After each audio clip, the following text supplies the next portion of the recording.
melanjutkan presentasi dari Wisma Mustika yang membahas tentang sifat fisik tanah.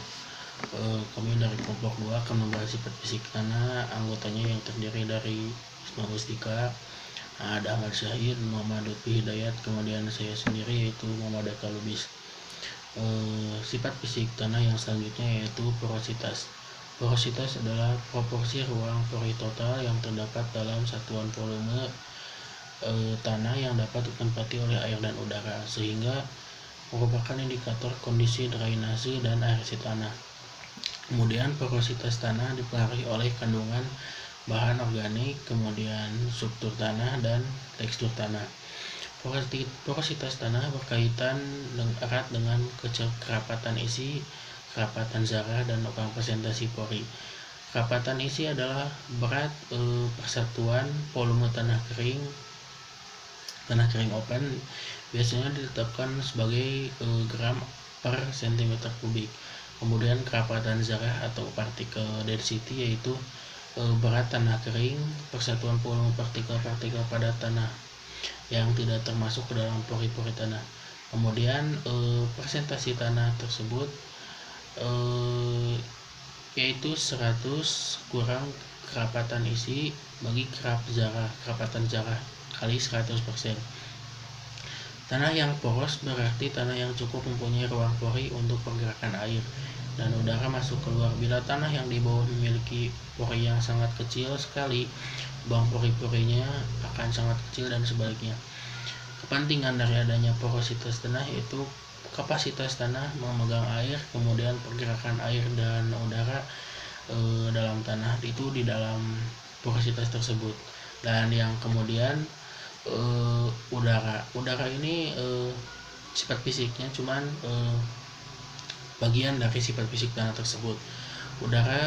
Terbatasnya udara dalam tanah akan menghambat pertumbuhan, kemudian perkembangan akar tanaman, pernapasan akar, penyerapan air, kemudian unsur hara dari dalam tanah. Aktivitas desa-desa pun di dalam tanah tersebut. Komposisi udara di dalam tanah yaitu bila dihitung N2 atau nitrogen yaitu sekitar 79,2%, NO2 atau karbon dioksida oksigen yaitu sekitar 20,6%, kemudian CO2 yaitu atau karbon dioksida yaitu 0,25%. Sedangkan di atmosfer persentase tersebut berbeda, yaitu N2 yaitu nitrogen sekitar 79%, kemudian O2 atau oksigen 20,79%, kemudian CO2 itu 0,03%. Kemudian sifat fisik yang selanjutnya yaitu suhu tanah. Suhu tanah berperan penting dalam mengelola atau mengendalikan aktivitas jasad hidup baik tanaman ataupun kegiatan biologi tanah. Suhu berperan pula dalam menentukan reaksi-reaksi kimia, sifat fisik atau sifat kimia atau sifat biologinya. Kemudian panas yang diterima tanah melalui radiasi matahari akan hilang melalui penguapan radiasi ke dalam atmosfer.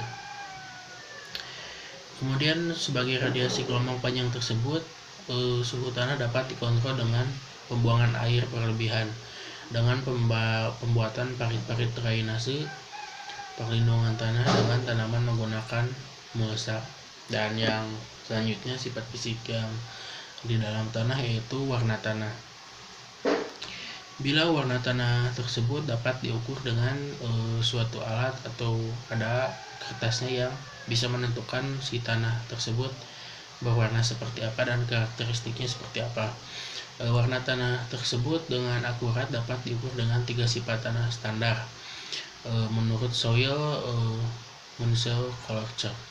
Yang pertama indikatornya itu HU atau HU itu warna spektrum yang dominan sesuai dengan panjang gelombangnya dibedakan menjadi 5R, kemudian 7,5R, 10R, kemudian 2,5YR, kemudian 5YR, 7,5YR, dan 10YR. Kemudian yang kedua itu value. Value di sini dapat diartikan gelap terangnya warna sesuai dengan banyaknya sinar yang dipantulkan. Value dibedakan 0 sampai 5 bukan 5 sampai 8, dimana makin tinggi warna makin terang. Kemudian yang dapat indikatornya itu chroma. Chroma tersebut menunjukkan kemurnian atau kekuatan dari warna spektrum atau hue itu tersebut. Chroma dibagi dari 0 sampai 8, di mana makin tinggi menunjukkan spektrum atau si hue ini, kekuatan spektrum makin meningkat. Contoh, bila 10 R 4/6 berarti hue-nya 10, spektrumnya, kemudian value-nya si gelapnya 4, kemudian si chroma ini 6. Jadi yang secara keseluruhan bila kita memakai alat tersebut yaitu dapat dikategorikan berwarna merah. Kemudian yang kedua, yang selanjutnya itu permeabilitas tanah. Permeabilitas tersebut dapat diartikan kemampuan tanah untuk mentransfer air dan udara. Permeabilitas di sini biasanya diukur dengan istilah jumlah air yang mengalir melalui tanah dan waktu tertentu dan diterapkan sebagai inch atau per jam. Sekian presentasi dari kelompok kami. Mohon maaf bila ada kesalahan dan kekurangan. Kami masih dalam tahap pelajaran. Sekian, terima kasih. Akhirul kalam. Wassalamualaikum warahmatullahi wabarakatuh.